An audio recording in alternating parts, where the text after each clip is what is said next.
For this first video, our problem is after escaping a maximum security stockade, the A-team is traveling north to cross a 350-meter river. In a speedboat, the boat can travel at 25 meters per second in still water, and the river flows east at 11 meters per second. So first thing we're going to do, we're going to zoom in here and draw our picture. So we know that our river here, so the distance of it is 350 meters. We are told that our speedboat can only go 25 meters per second, and since we're trying to get across the river, it's going to go north, and then the river is going to push us east at 11 meters per second.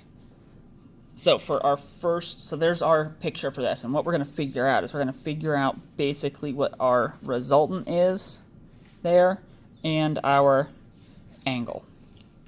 So for problem A, we want to know what the resultant is for this. So when we look at our triangle, one side of it is 25, another side of it is 11. So we're going to use Pythagorean theorem. So a squared plus b squared equals c squared.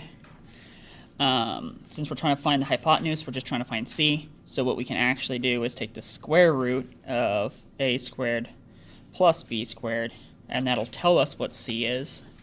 So we have the square root of 25 squared plus 11 squared, and what that ends up giving us. Our answer should be, for C, is 27.31 meters per second. So that's without rounding it. So when we go over here, we want to figure out what our angle is. We're going to use tangent. So tangent of the angle equals opposite over adjacent. Remember, when we're trying to figure out the angle, we need to use the inverse tangent, or the inverse function. So inverse tangent over the opposite of this angle here that we're trying to find is 11, and the adjacent is 25, and so what we end up getting is right around 24 degrees, and we're just going to leave that rounded like that. So when we go to look at our answer, and then using sig figs, it's going to be 27 meters per second at 24 degrees east of north, because like when we look at our images here, we are east of going straight north, and that's how many degrees we are. So that's how we would tell it.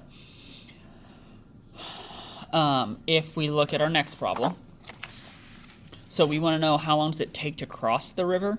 So before we start to get into this, I need to talk about perpendicular vectors.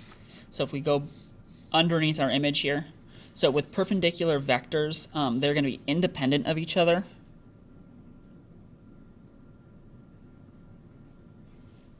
So what that means, like with this example, we want to know how long it's going to take to cross the river. So we can only deal with measurements that are going in the same direction. So like we know the distance is 350 meters north and south, so we can only use speeds that are running north and south. We can't use the 11 east or even the 27 meters per second here going east of north. They have to be parallel with each other, not perpendicular in any ways. So in order to find resultants like we just did, what this is called is vector addition. So we do vector addition.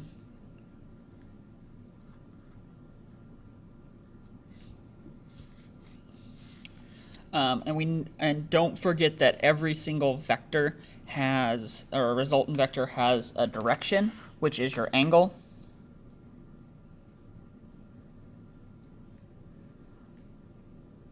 Or your angle.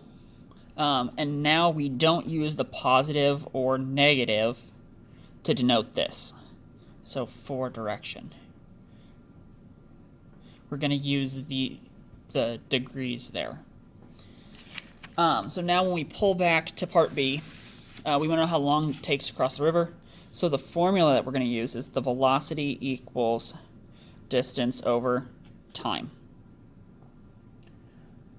So when we rearrange it, so it's time equals, we get time equals distance over velocity. So we're going to multiply both sides by t, and then divide this side by v to get to just be t equals. So then when we look at this, we know our distance going north is 350 meters. We know our velocity going north, because again, they have to be the same direction, is 25 meters per second. And so what that gives us is 14 seconds. So it should take the A-team 14 seconds to cross the river. The next part, we want to know how far downriver do they end up. So we want to know, if we go back to our picture, so we want to know basically where over here, so the distance in the y direction that they're going to end up. So when we look at these, we know velocity equals distance over time, still using the same thing, but now we're going to find distance. So distance equals velocity times time.